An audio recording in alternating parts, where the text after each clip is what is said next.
वहीं खाटू श्याम जी मेले में आने वाले लाखों श्रद्धालुओं को मेडिकल सुविधा उपलब्ध करवाने के लिए श्री श्याम महोत्सव सेवा समिति जयपुर की ओर से मेडिकल कैंप आयोजित किया जा रहा है। कैंप में कुशल चिकित्सकों की टीम द्वारा 24 घंटे मरीजों का उपचार किया जा रहा है। कैंप में इमरजेंसी, आईसीयू, एम्बुलेंस सहित सभी प्रकार की सुविधाएं मौजूद हैं।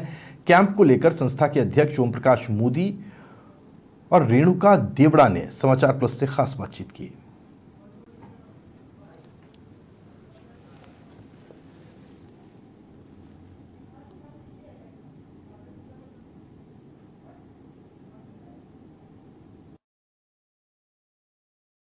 खाटू श्याम जी का मेला परवान पर है और श्रद्धालुओं के जत्थे खाटू श्याम जी पहुंच रहे हैं। कई पदयात्री पैदल आते हैं और पैदल होने के साथ साथ उनके पैरों में कुछ भी नहीं होता, वो नंगे पैर चलना पसंद करते हैं। खाटू श्याम जी नगरी पहुंचते पहुंचते कईयों की हालत ऐसी होती है जो आप देख नहीं सकते, सोच नहीं सकते, समझ नहीं सकते। ऐसे पदयात्री और ऐसे श्रद्धालुओं की सेवा के लिए पिछले 30 सालों से एक समिति लगातार काम कर रही है और जब आप इन तस्वीरों को देखते हैं या समझते हैं तो आपके लिए ये हैरानी होती है कि आखिर इस तरह से कोई सेवा कैसे कर सकता है। हमारे साथ श्री श्याम महोत्सव सेवा समिति से श्री ओम प्रकाश जी मोदी जी हैं। पिछले 30 सालों से लगातार वो इस कैंप को यहाँ पर चला रहे हैं और अब इस कैंप का दायरा साल दर साल बढ़ता जा रहा है। बहुत सारे लोग इसके साथ जुड़ते जा रहे हैं और ये अपनी सेवाएँ देता जा रहा है। कैसे यहाँ पर ये सेवाएँ दी जाती हैं और कैसे इनको इस चीज़ की प्रेरणा मिली, ये जानने की कोशिश करते हैं। सर, बहुत स्वागत है आपका। 30 साल बहुत लंबा अरसा होता है सर। कैसे शुरुआत हुई, कैसे सोचा आपने? देखिए, जय श्री श्याम। मैं ओम प्रकाश मोदी, श्री श्याम महोत्सव सेवा समिति अध्यक्ष। इस संस्था की स्थापना 1994 में हुई थी। उस वक्त हम 4-5 दोस्त मिलकर बैठे हुए थे कि भाई हम कुछ सेवा कार्य के लिए आपस में जुड़ें। तो हमारे एक मेंबर ने कहा हमें मेडिकल के लिए काम करना चाहिए। मैं कहा मेडिकल का तुम जानते ही नहीं। बोले जानना नहीं जानना एक अलग बात है, आवश्यकता की बात है। वो आवश्यकता कैसे है ये बताए। बोलो मैं हर साल मेले में आता हूँ। गत वर्ष मेरी माँ की तबीयत खराब हो गई थी, मैं इमीडिएट उन्हें हॉस्पिटल में लेके गया था। तो उनके गलत ट्रीटमेंट की वजह से और मेरी माँ का स्वर्गवास हो गया। तो मैं एक अच्छी मेडिकल सेवा शुरू करें, यहाँ से इसकी शुरुआत होती है। बहुत से श्रद्धालुओं को मैं देख पा रहा था, किन्हीं के पैर बुरी तरह से कहना चाहिए जख्मी हैं, छिले हुए हैं, छाले हो गए हैं।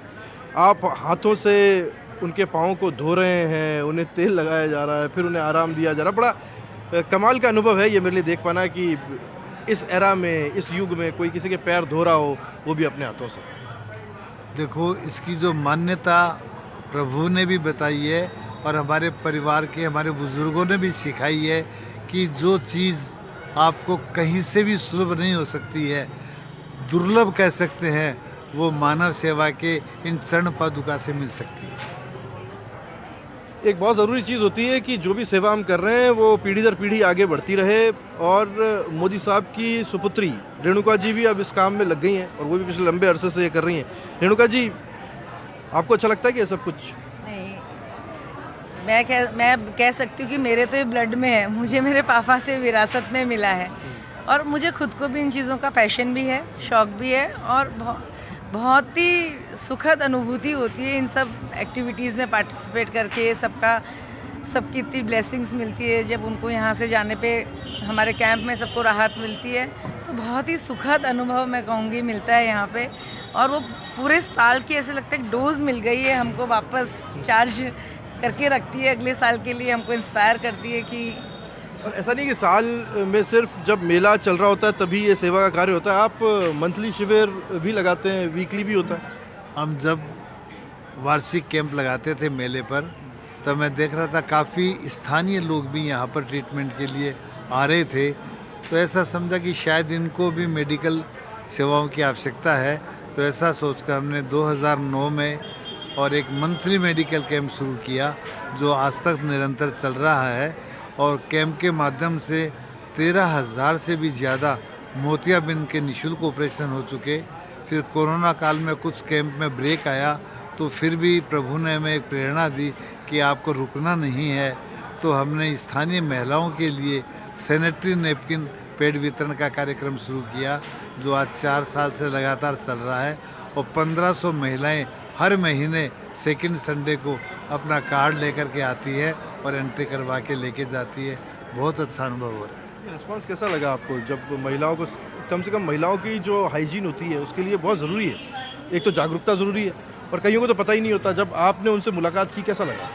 ये चीज़ आप कभी देखिए, उनके जो हैप्पी फेसेस होते हैं वो इतने चार्मिंग मैनर में आती हैं, एक ग्रुप बना के आती हैं, बिकॉज महिलाओं में आज भी थोड़ा इस चीज़ को लेके संकोच है, तो वो एक ग्रुप में आती है। बट आप उनके भी चेहरे की खुशी को देखेंगे तो हम तो उसी से खुश हो जाते हैं कि वो हम उनकी खुशी की वजह हैं या वो हमारे खुशी की वजह हैं।